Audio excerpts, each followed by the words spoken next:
Bienvenidos a Educar para Transformar, un espacio para reflexionar sobre los procesos de enseñanza y aprendizaje desde una mirada pedagógica. Mi nombre es Laura Suárez, licenciada en Humanidades y Lengua Castellana, y en este episodio hablaremos sobre los ritmos y estilos de aprendizaje. Y tengo una invitada muy especial. Hola, mucho gusto, les habla Gisela Suárez. Soy licenciada de Pedagogía Infantil. Bueno, para dar inicio tengo unas breves preguntas. ¿Por qué algunos estudiantes aprenden tan rápido y otros necesitan un poco más de tiempo? ¿Cómo podemos acompañarlos mejor? Creo que todos nos hemos hecho alguna vez esas mismas preguntas. ¿O por qué una estrategia funciona muy bien con un grupo de estudiantes y con otros no tanto? Sí, y especialmente cuando trabajamos con niños pequeños. Hay quienes aprenden mientras juegan, otros necesitan observar primero, algunos preguntan todo el tiempo y otros prefieren experimentar por sí solos. Y eso no significa que unos sean mejores que otros, simplemente significa que cada persona aprende de una manera diferente.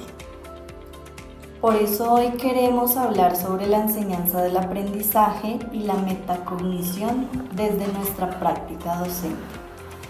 El propósito es comprender cómo estas diferencias individuales pueden convertirse en una oportunidad para contribuir a ambientes educativos más inclusivos y significativos.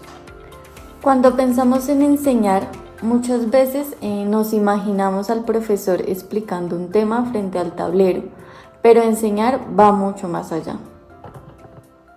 Exacto. Enseñar también es escuchar, observar y entender quiénes son nuestros estudiantes. Por ejemplo, cuando trabajo la comprensión lectora, me doy cuenta de que algunos estudiantes entienden mucho mejor cuando hacíamos una dramatización del texto que simplemente cuando lo leían. Esto demuestra que una enseñanza flexible favorece mayores oportunidades de aprendizaje para todos. A mí me ocurre algo similar con primera infancia. Si quiero enseñar, por ejemplo, los colores y solamente muestro imágenes, algunos niños se distraen rápidamente. Pero si les propongo buscar objetos del salón o hacer una actividad artística, todos participan mucho más. Eso nos demuestra que no existe una única forma de enseñar. Al final, enseñar también implica conocer a nuestros estudiantes, observar cómo participan, qué los motiva y qué necesitan para avanzar. Precisamente, eso es lo que menciona Beltrán, Caballero y Ramírez. Ellos explican que los docentes necesitamos utilizar diferentes estrategias porque nuestros estudiantes también son diferentes. Creo que uno de los mayores retos como docentes es dejar de pensar que todos aprenden de la misma forma. Durante mucho tiempo se creyó que bastaba con explicar un tema para que todos los estudiantes lo comprendieran al mismo tiempo y de la misma manera. Pero la realidad del aula nos demuestra que esto no sucede. Más que adaptar una clase para cada estudiante, el reto consiste en ofrecer múltiples formas de participación, representación y expresión del conocimiento. Bien, ahora hablaremos del aprendizaje.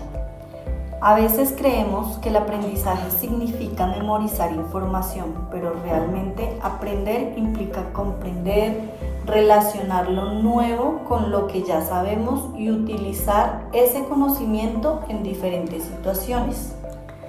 Y aquí aparecen los famosos ritmos de aprendizaje.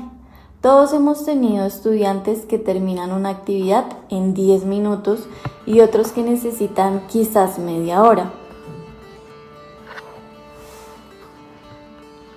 Pero importante es entender que eso no significa que uno sea más inteligente que el otro, simplemente que necesitan tiempos diferentes.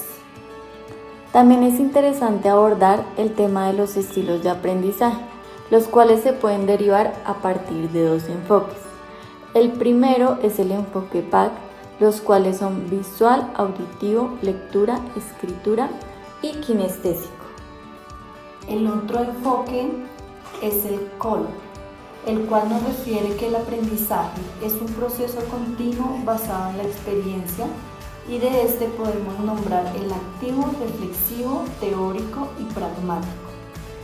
Según Sprott 2018, explica que existen diversos modelos teóricos que buscan comprender las preferencias individuales al aprender. No obstante, también señala que ningún estilo debe considerarse una etiqueta permanente, ya que las personas pueden desarrollar diferentes estrategias dependiendo del contexto y de la tarea. Aunque actualmente muchos investigadores dicen que no debemos etiquetar a los estudiantes como visual o auditivo, sí es cierto que existen preferencias para aprender. Totalmente de acuerdo. Hay niños que disfrutan mucho dibujar.